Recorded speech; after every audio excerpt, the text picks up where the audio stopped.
Sahabat Oikumene yang berbahagia, salam sejahtera. Kita jumpa lagi dalam acara Berbagi Inspirasi bersama Bung Jeki. Saat ini saya mengajak seorang sahabat, seorang tamu yang akan berbagi inspirasi tentang bagaimana ia berada sebagai seorang anak yang mendampingi orang tuanya yang divonis suspek COVID-19.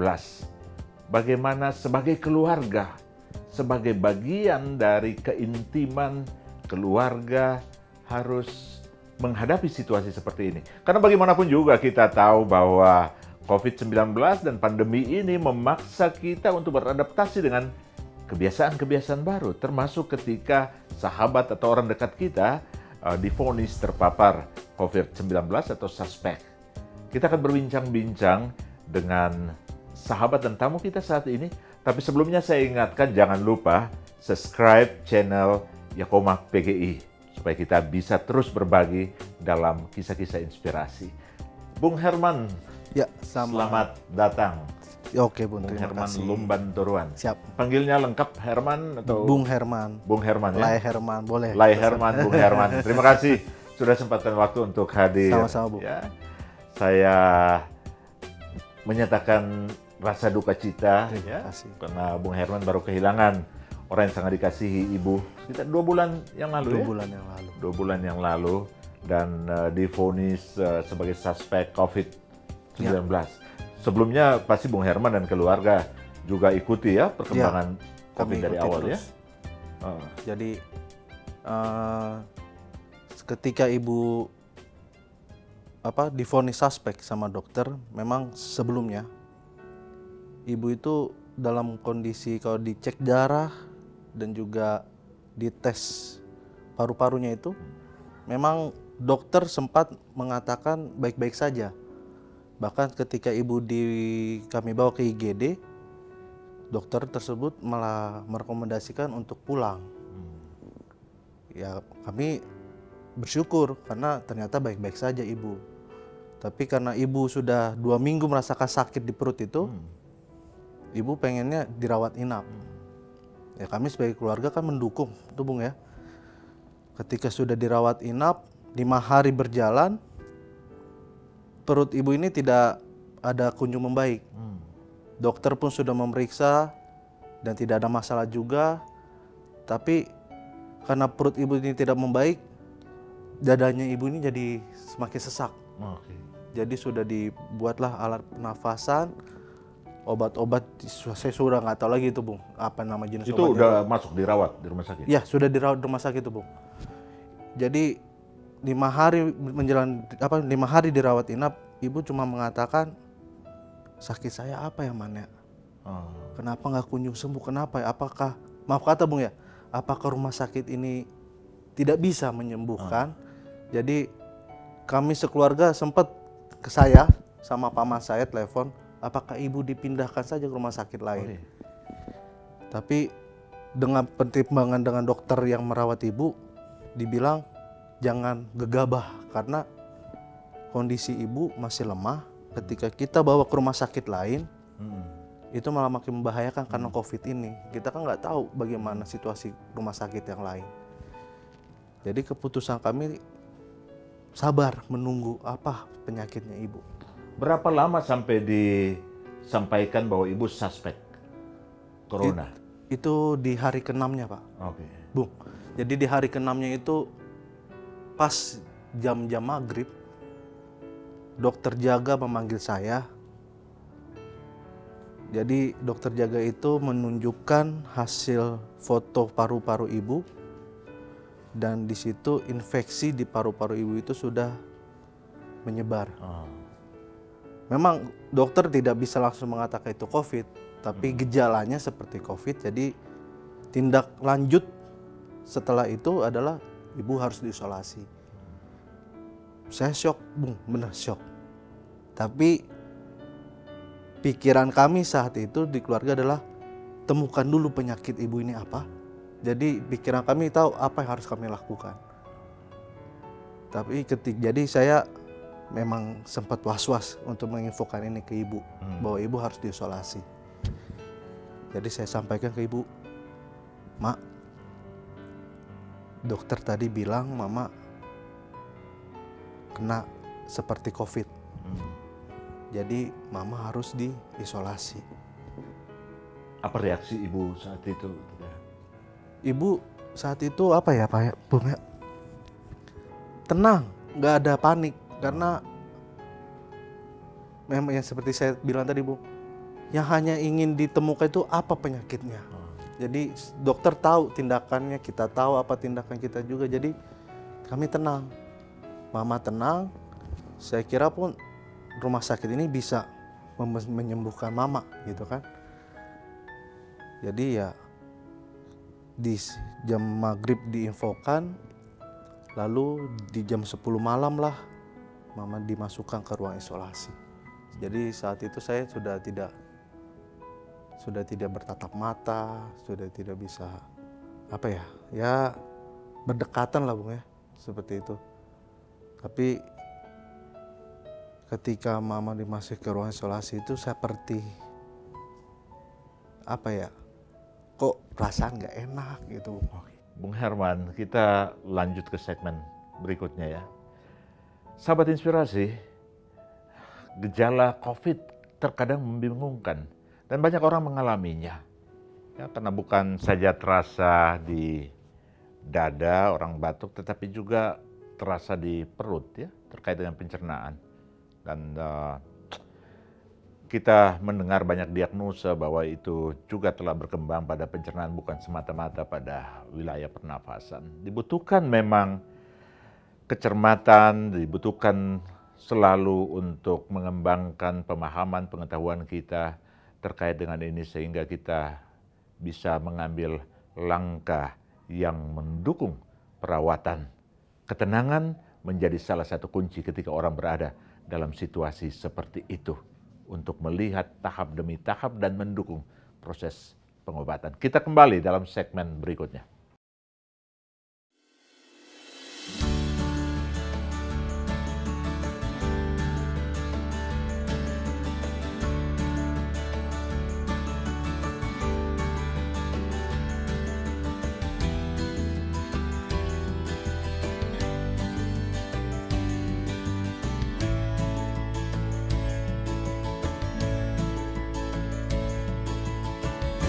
Kasih itu sabar,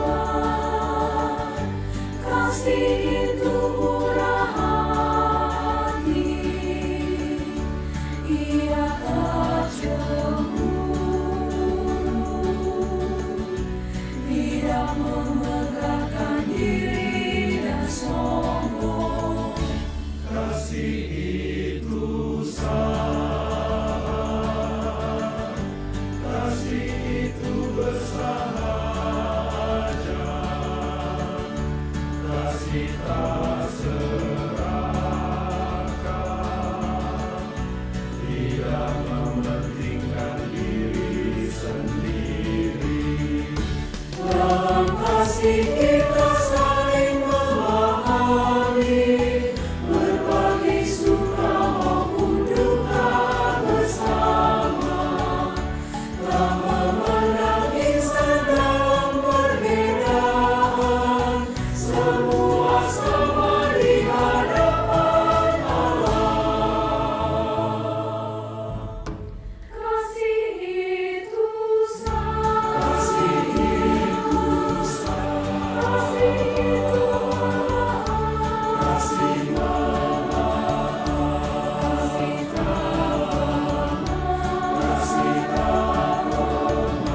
Sahabat Oikomen yang berbahagia, kita kembali lagi dalam percakapan bersama Bung Herman. Tapi jangan lupa subscribe channel YouTube Yakoma PGI. Bung Herman, ya ketika ibu sudah masuk di ruang isolasi, ya tentu ini pengalaman yang sama sekali baru bagi banyak orang. Sangat baru buat kami. Bagaimana Bung Herman dan keluarga? Ayah masih ada ya? Ayah masih ada, puji Tuhan sehat. Sama-sama, maksudnya sama-sama di sini? Oh ya, di Depok juga kami satu. Nah, punya berapa saudara, Bung Herman? Kami 3 saudara, Bung. Saya anak kedua. Oke. Bagaimana kemudian keluarga ya mendengar, mencoba memahami ya dan mengelola informasi ini di dalam tindakan pada situasi yang sangat baru ini? Jadi, Bung, sebenarnya sebelum Mama masuk di isolasi, memang komunikasi kami hanya di video call, WhatsApp group. Karena peraturan rumah sakit kan saat itu di masa pandemi ini hanya 1 orang yang jaga. Oh, dengan Mama ya? Maksudnya komunikasi dengan Mama? Jadi hanya 1 orang yang jaga. Jadi adik, ayah, sama kakak mau bergantian jaga dengan saya menolaknya. Karena untuk menjaga supaya COVID ini tidak tersebar ke mereka. Jadi cukup saya aja sendiri situ. Jadi komunikasi hanya via telepon, via WhatsApp, via video call. Ketika saya Mama bisa bawa handphone ke dalam? Bisa, Bung. Tapi saat Mama masuk ke ruang isolasi itu sungguh sangat-sangat lemah. Saya pun sempat menitipkan surat. Ada 3 surat, saya masih simpan. Saya titip ke suster. Surat itu nggak terbaca. Saya telepon, Mama juga nggak bisa ngangkat karena apa ya, Bung ya? Ternyata ruang isolasi itu bukan seperti yang saya bayangkan. Setiap kali dicek, setiap kali dilihat, enggak. Jadi benar-benar ada jangka waktunya. Jadi kami selama Mama diisolasi, kami hanya saling mendukung. Di pihak saya, di pihak Bapak, lalu di keluarga besar kami semua. Tanpa komunikasi langsung dengan Mama. Karena saat itulah, saat Mama masuk ruang isolasi, kami hanya berharap Tuhanlah yang menyembuhkan Mama saat itu. Mama benar-benar tidak bisa memegang handphone itu karena sungguh lemah sekali keadaan Mama. Lalu di hari pertama, besoknya di tanggal 1, di ruang isolasi, dipanggillah aku, saya nginap di rumah sakit, dipanggillah aku, dikatakan bahwa Mama sudah drop, jantung sudah sempat berhenti, sudah step. Jadi saya dipanggil ke sana. Tapi karena itu ruang isolasi, Bung ya, harus ikutin protokol. APD dari rumah sakit itu tidak bisa langsung kasih ke saya. Jadi saya harus mencari jas hujan. Saya cari jas hujan, saya pakai jas hujan. Saya lihatlah Mama di situ, sudah ada 4 orang suster yang memegang Mama. Saya hanya di depan pintu karena memang gak boleh masuk kami. Saya gak boleh masuk ke ruang isolasi itu. Saya hanya lihat di kaca di pintu, saya teriak. Cuma kasih tahu kalau Mak, saya di sini gitu loh. Sorry. Maaf, Bung ya. Saya di sini, Mak, gitu. Jangan takut gitu. Mama kuat. Perempuan paling kuat di dunia ini cuma Mama. Ketika mendengar dokter bilang jantung Mama sempat berhenti itu,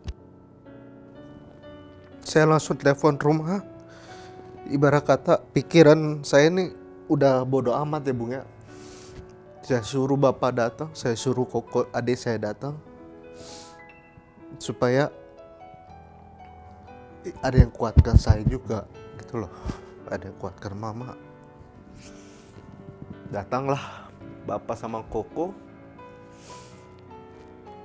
Kami bertiga diizinkan masuk oleh suster ke ruang isolasi. Akhirnya saya lihat mama udah seperti kehilangan kesadaran, tatapan kosong. Bapak datang, ya komunikasi terakhir kami cuman doa bersama, mama, aku, bapak sama adik. Itulah komunikasi kami, karena sulitnya kami komunikasi kepada mama, itulah kami pergunakan untuk menguatkan mama. Ya jarang-jarang, Bung, di ruang isolasi bisa kumpul satu keluarga kan. Jadi kami menguatkan mama saat itu. Tapi semakin drop badan mama, dimasukkanlah di malam harinya itu, di tanggal 1 malam ke ruang ICU. Disitulah kami terakhir kali melihat mama. Mama meninggal di tanggal 2 itu. Tentu tidak gampang, Oh, Bung Herman. Ya, Man. Silakan minum dulu. Ya, Bu. Sahabat Oikumene, ya, tidak gampang berada dalam situasi yang dilematis seperti itu. Ketika orang yang kita kasihi dimasukkan ke ruang isolasi, maka harapannya hanya dia keluar dengan selamat, atau berita duka yang akan kita dapat tanpa sempat bisa mendampinginya secara intens seperti kondisi-kondisi ketika seseorang sakit yang lain. Di situ memang membutuhkan kekuatan, keteguhan untuk mentransfer energi positif dengan cara seperti apapun juga. Bukan saja kepada yang sakit, tapi kepada yang mendampingi, sekalipun itu dari jauh. Sehingga komunikasi dan kontak, sekalipun itu lewat doa, dapat menjadi kekuatan di dalam proses yang tidak mudah itu. Kita kembali lagi dalam segmen selanjutnya bersama Bung Herman.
Sahabat Oikumene yang berbahagia, kembali kita dalam bincang-bincang berbagi inspirasi bersama Bung Herman. Bung Herman ya, Ya, Bung. Mama meninggal tanggal 2 ya. Tanggal Usia 2. berapa Mama meninggal saat itu? 56 tahun. 56 tahun ya. Dan keluarga ada semua Ada. ya. Sampai dengan pemakaman. Jadi pemakamannya dilakukan dengan protokol Dengan protokol dari 19 pemerintah. ya? Dari pemerintah ya. Iya. Jadi meninggal langsung dikubur juga di hari itu. Bung Herman, ini tidak gampang, tetapi dalam setiap bencana, dalam setiap duka cita selalu ada pembelajaran yang didapat ya. Apa yang bisa Bung Herman bagikan sebagai inspirasi bagi banyak orang yang berada dalam situasi itu? Tentunya kita bisa saling menguatkan dari kisah-kisah yang kita alami, sehingga dari kedukaan pun kita masih tetap bisa menjadi berkat bagi orang lain. Ya. Jadi pengalaman meninggalnya mama ini memang seperti ibarat kata gini, Bung ya. Meninggalnya mama ini sungguh seperti petir buat kami. Kami tidak siap, sama sekali tidak siap. Karena ketidaksiapan itulah keluarga harus saling mendukung. Karena kami semua sama-sama tidak siap. Apalagi di situasi seperti ini, memang harus saling menghibur satu dengan yang lain. Pasca mama meninggal, kami di rapid test dan hasilnya kakak dan adik positif. Disitulah saya sama bapak memutar otak bagaimana menyembuhkan rasa duka itu, rasa duka meninggal mama dengan sigap dan cepat untuk untuk menyembuhkan kakak dan adik ini yang positif. Jadi kami memang harus saling mengerti dengan satu sama lain di tengah keluarga. Saling mengerti, dan kita juga harus tahu bahwa masalah COVID ini bukan masalah ece-ece, Bung. Bukan main-main. Memang bisa sembuh dengan sendirinya. Tapi kita tidak tahu bagaimana cara penularannya. Jadi ketika kakak dan adik diisolasi, kami tetap menyemangati mereka. Kami tetap memberi mereka suplemen vitamin, makan kami jaga mereka, kami kasih makan secara ibarat kata sehat lah, sayur, telur, lalu daging, ikan. Tapi kami tidak bekerja sendiri saat itu. Ada banyak sekali keluarga saya kan Batak, Bung ya. Jadi adalah perkumpulan orang Batak di lingkungan sekitar rumah itu membantu untuk menyalurkan makanan yang sudah jadi untuk membantu asupan vitamin kami di masa COVID itu. Jadi sekali lagi memang meninggalnya mama ini membuat kita juga harus, ternyata keluarga itu harus kuat di tengah pandemi ini. Gak boleh lemah, gak boleh ibarat kata tidak boleh melupakan satu dengan yang lain. Karena pandemi ini membuat kita seperti kehilangan arah, Bung. Putus asa. Kita gak tahu harus apa yang kita ambil ke depannya. Kita keluar rumah ketakutan. Jangan sampai kita tertular dan kita bawa virus itu ke rumah. Jadi protokol kesehatan juga jangan kita terapkan saja di luar, kita terapkan juga di rumah. Sampai rumah kita cuci tangan, kita semprot dengan disinfektan dengan buatan sendiri. Lalu juga sampai rumah kita harus bersih-bersih, kita minum juga rutin vitamin. Jadi saling memperhatikan itulah yang penting, Bung, saat ini. Tidak boleh ada yang cuek, tidak boleh ada yang diam, tiba-tiba menyendiri di ruangan lain. Itu saat ini jangan dulu, Bung. Karena itu akan mempengaruhi sistem imun kita. Jadi ketika kita melamun, itu pasti akan mempengaruhi imun Jadi kita. keluarga bisa menjadi circle atau lingkaran yang saling mendukung, Mendukung. ya? Jadi Dan juga memulihkan. ya, Ya? kita tidak, saat ini kita jangan mengharapkan, maksudnya boleh mengharapkan, tapi awal dari pengharapan itu ada di dalam keluarga. Karena pendidikan pertama kali dari keluarga. Cinta berasal pertama kali dari keluarga. Jadi Itu dibangkitkan. itu dibangkitkan lagi. Itulah yang kami sesalkan, karena ketika mama masih hidup, memang rasa ucapan cinta itu tidak pernah kami utarakan. Jadi kayak semacam I love you ma, aku cinta kamu ma. Itu seperti hal tabu buat kami. Tapi ketika mama meninggal, ada seperti rasa penyesalan gitu. Jadi jangan hanya perbuatan saja yang kita, maksudnya kita cinta sama orang tua, kita cinta sama keluarga, tapi dinyatakanlah. Dirayakan, ya. Nah, dirayakan dengan perbuatan, dengan ucapan. Karena hal simpel seperti ucapan saja, aku cinta, aku sayang mama, aku sayang papa, aku sayang adik, terima kasih, itu sudah seperti semangat buat hidup kita masing-masing. Bung Itu udah Herman, seperti imun gitu loh, pembangkit imun kita, Pak. kisah ini luar biasa, ya. Perjuangan Anda dengan Bapak dan saudara-saudara untuk keluar dari kedukaan ini, tetapi sekaligus membangun sistem pertahanan bagi semua keluarga Semua ini keluarga. memang tidak ringan. Iya, Tetapi Anda bisa melakukannya, melakoninya saat ini dan menjadikan itu sebagai inspirasi bagi keluarga. Bung Herman, terima kasih sama-sama, Bu. Terima kasih untuk juga. hadir dan berbagi inspirasi. Kisah ini bisa menjadi berkat Siap. bagi banyak orang. Amin. Karena kita terpanggil untuk saling menguatkan sekalipun kita berada di dalam kedukaan. Amin. Sahabat inspirasi, jangan biarkan pandemi COVID berubah menjadi epidemi keputusasaan. Oleh karena itu, mari kita bangun soliditas mulai dari keluarga kita masing-masing. Seperti kata Bung Herman tadi, cinta itu bertumbuh dari tengah keluarga. Kepedulian itu bertumbuh dari tengah keluarga. Kadang-kadang di tengah kesibukan kita lupa bahwa modal sosial kita yang terbesar adalah keutuhan, kekerabatan di tengah keluarga. Itu yang harus menjadi kekayaan kita di tengah situasi saat ini. Saling memperhatikan, saling mempedulikan, saling membantu, sekalipun lewat kata-kata kecil untuk mengungkapkan betapa kita saling mengasihi dan saling peduli.